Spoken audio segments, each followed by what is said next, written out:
Ready, hot!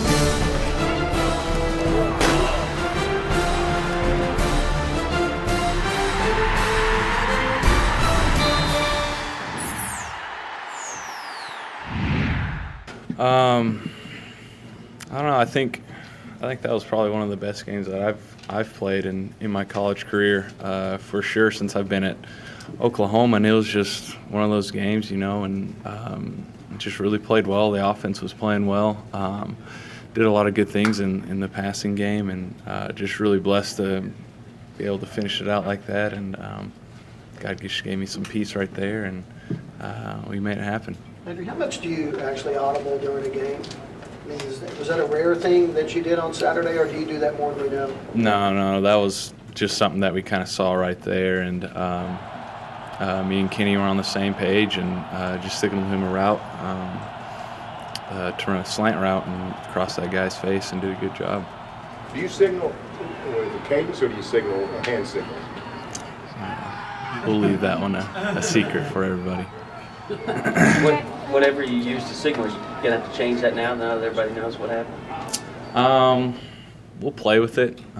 We'll see if people adjust to it or not. I mean, like I said, it didn't happen a lot in the game, maybe once or twice in a couple games, so if people start catching our signals or anything else, it's just one of those deals that we'll have to figure out what we want to do and how we want to call a play, if we want to use verbal, if we want to use hand signals or a leg kick or whatever we're going to use, but we'll figure out something. Landry, you guys are ahead in so many games that you don't get that many opportunities. Did you kind of relish that? I mean, I'm sure you weren't thinking about it maybe at the time, but now that you look back at it, you're saying, hey, that's...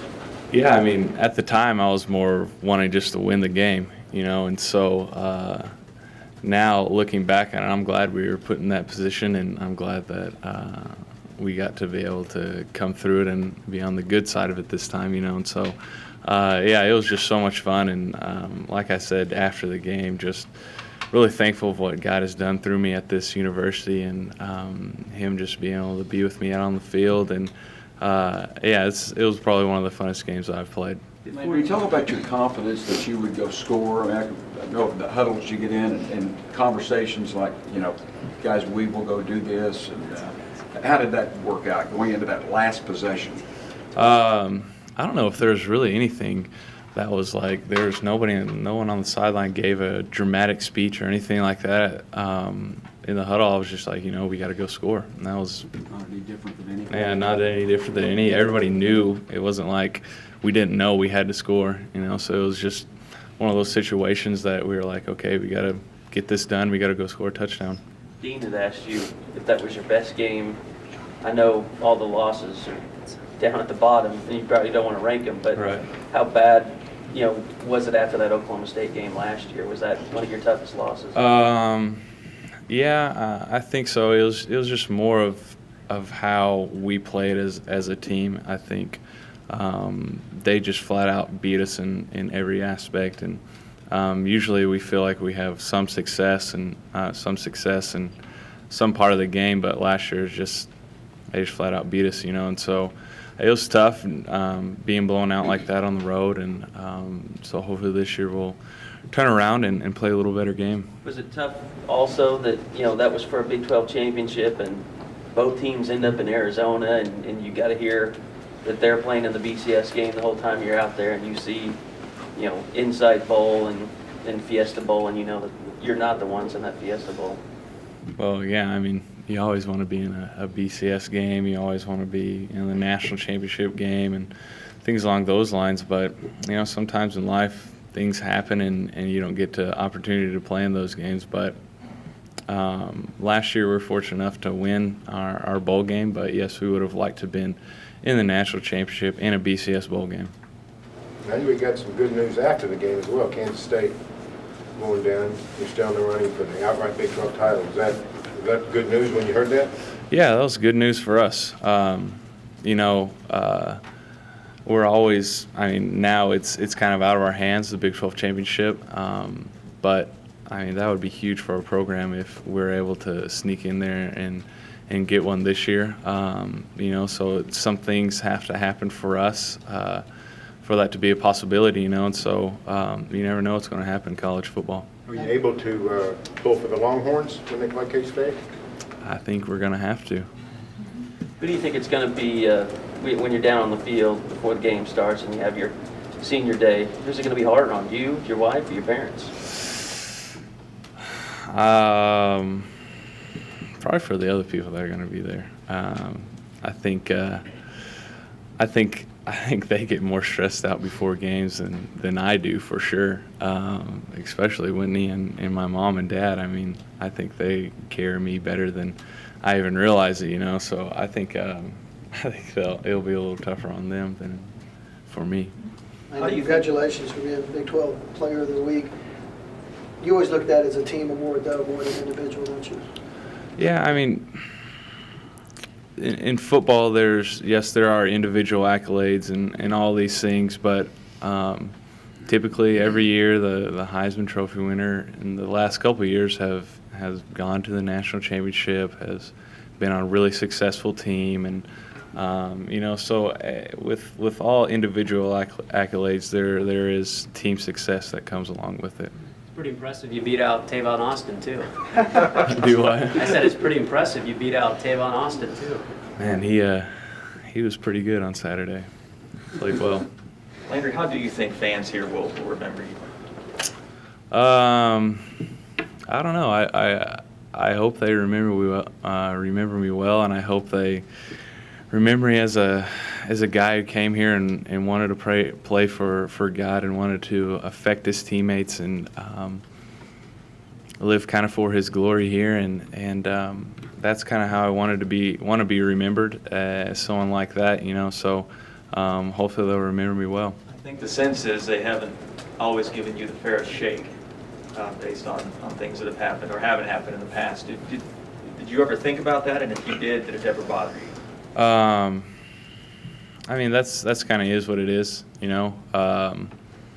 There's been a lot of great players here, especially with the guy that I came after. Sam had done so many good things around this place, and so there's some high expectations for me here. But at the end of the day, I wanted to be who I was, and I mean, I didn't want to be Sam. I didn't want to be Jason, and if you try to do those things, you aren't going to live up to the capabilities of who you are as a player and as an individual. So, yes, you can take some of the good things in those people's games and all that kind of stuff and implement them, but at the end of the day, you have to be who you are, and outside opinions and other people, I mean, people are going to say what they say, and people are going to like different quarterbacks for different things, and so for me it's more of how can Landry Jones be the best person and player he can be.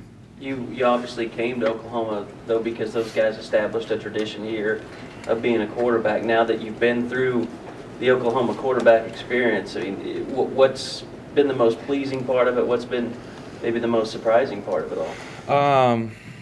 Most pleasing is just the success on the field, and the most pleasing is being a part of this team and getting to know a lot of great individuals, great teammates, all the guys that you've played with. I think that's what you'll always remember, and I think probably the more stressful or the more not disappointing, I'm trying to look for the word, I guess weighted thing would be just the expectations of this place. We've won so many games around this place, and for this community, they expect a lot out of their players, and which is great, and all. But you sometimes feel the pressure of that. But at the end of the day, you got to live up to those expectations, and you got to play well. Is it one of those things when you first got here? I mean, obviously, the high school kid's always attracted to the glory of the position, but like you said, the weight of it all, is that something that you just have to experience, that you and Jason White and Sam Bradford are the only guys that are really going to understand what that's like? Yeah, it's something that you get used to. In high school you do feel it, but it's just on a bigger stage than anything else. It's kind of like on a national stage, and for this town, and yeah, it's just something that you have to kind of get used to. Would you break down OSU's defense? How good are they, and what do you expect them to do? Well, that will be easier to answer later on in the week, once we start getting into and really game planning a lot more than just seeing them today. But from what I saw, they're tough, physical, play well as a unit, and so we got a big challenge ahead of us. Landry, you don't have the strongest Bedlam history. You have more interceptions thrown than touchdowns, and then all those touchdowns came in a single game. I guess, what is it about Bedlam? Do you think coming off a game like West Virginia helps going into Bedlam, or what is it, I guess? It was just kind of Oklahoma State. Yeah, maybe I haven't played well in those games, but I don't know if it's necessarily just the high of that game or anything like that. I think it's just going out there and trying to execute plays and playing at the best of your abilities. In the past, I might have not have played as well as I should have, and so definitely going to try to step it up and play a lot better this week. You talked about being in the comfort level with Kenny on that last play. Talk a little bit about just how you've gotten to a comfort level with all your receivers, because that seemed to be a big question mark at the start of the year. You didn't really have a lot of experience at that position. Yeah, I think those guys have grown a lot. The way they've played, the way they've prepared, and how hard they worked, and you can't say enough about how much we've progressed as an offense with those guys, and how explosive and how many plays there are out there for us because of who they are. When you look, another question on your history here, when you look back at your time at Oklahoma, is it a mixed bag with those expectations and then those glorious moments, or is it much better than a mixed bag, or whatever? Definitely better than the mixed bag, I've had a great career here, and this place has been able to set me up for my future if I go play in the NFL or if I don't, and so I'll always be grateful what this place has done for me and how they've treated me here, so it's far and beyond better than the mixed bag. Well, college quarterbacks don't often get the opportunity you had Saturday night because games are more lopsided. In the NFL, it happens every week. But get the ball, a minute and a half left, got to go the length of the field to win. You got that opportunity and you got it done. Did that change your mindset about yourself? Did you prove something to yourself, or did your confidence grow from that? How did doing what you did, how's that affected you in these last 48 hours? I don't know if it's just a confidence booster. I don't know if I've ever doubted myself in those situations, because, those situations, it's just a matter about executing football. It's not, any different than any other situation. It's just going out there and playing ball at a high level, and so it was definitely a confidence booster, but I don't know if I ever doubted myself in those type of situations. It's going to be a unique day also Saturday with Justin Brown being out there. Just the way I'm sure in his perfect world, things would have played out and he had a senior day at Penn State. But can you just talk about, him being a senior this year and just kind of what you appreciated about him being a part of the program? Yeah, can't say enough about Justin and what he's done and how he's just come in here and worked hard and been humble and didn't really pout or didn't really whine about his situation, just wanted to come and play football and compete for championships, and so you can't say enough about him and the thing that happened at Penn State was, yes, it was very unfortunate, and but it wasn't all on Justin. It wasn't any of the players, and so he just wanted to come here and compete, and I do understand how, for me, if that happened here and I had to go somewhere else, it would be tough. But he's coming here and he's worked hard, and you can't say enough about him and his character and how he handled this. Maybe what is it about you and Kenny Stills? You guys both never missed a start since you guys got here. You connected with him on that game-winning touchdown. He said he kind of shed a tear afterward. Did you go up and say anything to him? And I guess what is it with that, with you guys staying so healthy and all that? I said this last week, and I've been lucky around this place. I've took a couple shots, and I really attribute that to God protecting me out on the field, and I don't know, that's kind of what I attribute it to, and even in high school, it's been a long time since I've ever had even a ding or anything like that, on me. And Kenny in the same way, he great player, plays hard, plays physical, and I don't know, it's one of those things you can't really explain why guys get hurt, why certain guys don't get hurt, and so for me, I attribute me not being hurt and me being able to start almost every game since I've been here to my faith and to God protecting me out on the field. What was the conversation like between you two in the locker room after that game?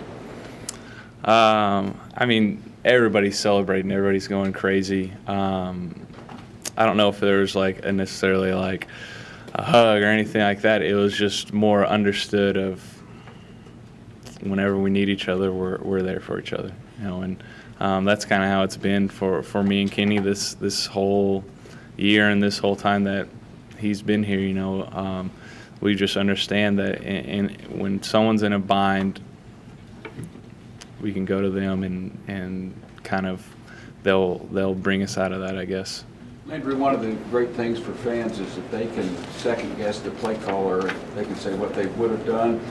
A lot of people are saying, why do you hand the ball off on first down so much and get no yardage? You got second and long a bunch. Do you ever question that, or what's the logic? I don't know. It's just one of those things that Coach Hype saw something out on the field and wanted to run the ball there, and so we did. And unfortunate enough for us, we didn't execute the way we needed to. And yes, we were in some second and longs, but I don't know. I mean, you can even second guess players' decisions on the field. There's all sorts of things in this game that you can always go back and be like, well, if you would have done this, it would have happened differently, and you look back on that game, if West Virginia didn't go for two all those times, they would have been ahead by a lot more, and I don't know if we would have had a chance to even win the game, so there's thousands of different scenarios in a football game that you can second guess. I agree, the bulldozer doesn't get stopped often, and when it does, it's not very often we see you going in there. What was that conversation like? Did Bob just turn to you and say, you're in, and what was your thinking? There wasn't really any conversation about it. It got stopped. Someone missed the block, and so they called our full wide receiver package out on the field, and so I just kind of went out there and knew that it was fourth down, and so going through my mind, I just thought that had to push the ball past the chains, and if there was a play to be made, we had to make it. Landry, I assume when West Virginia had the ball, you didn't get to watch much of the game. You're talking with your coaches or your offensive line, whoever. But I assume you got to watch the last 25 seconds.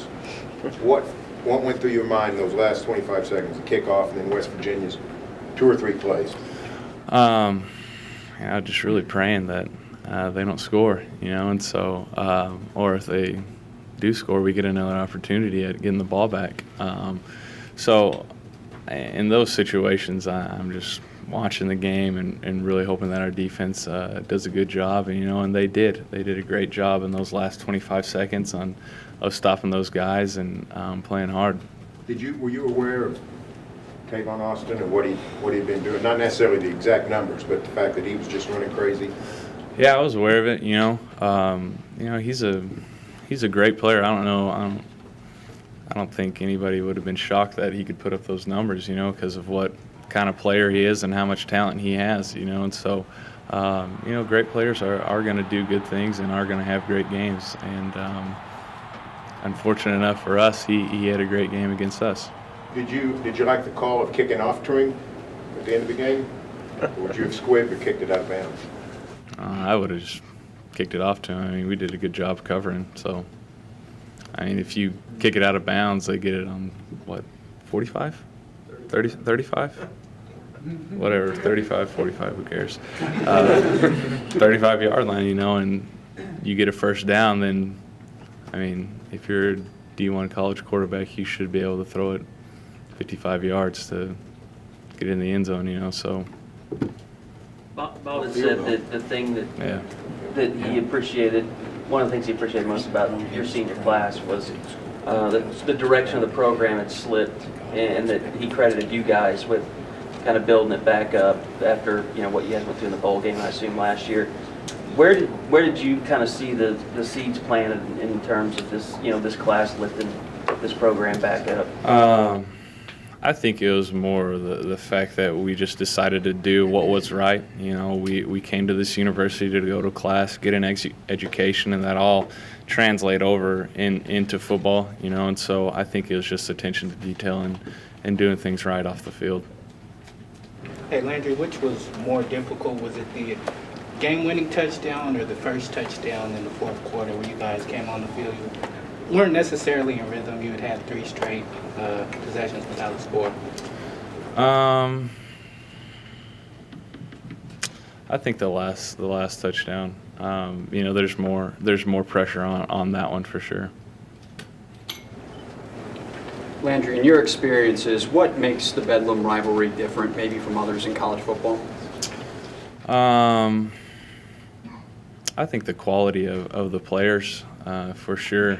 For the last couple of years, each of our programs have been really competitive and been in that talk about BCS games and all those sort of things. So I think just that in itself, and we're both in-state and we're both in the state of Oklahoma, I think those two things add a little extra to this game. All right. Thanks, everybody. You want to negotiate in November?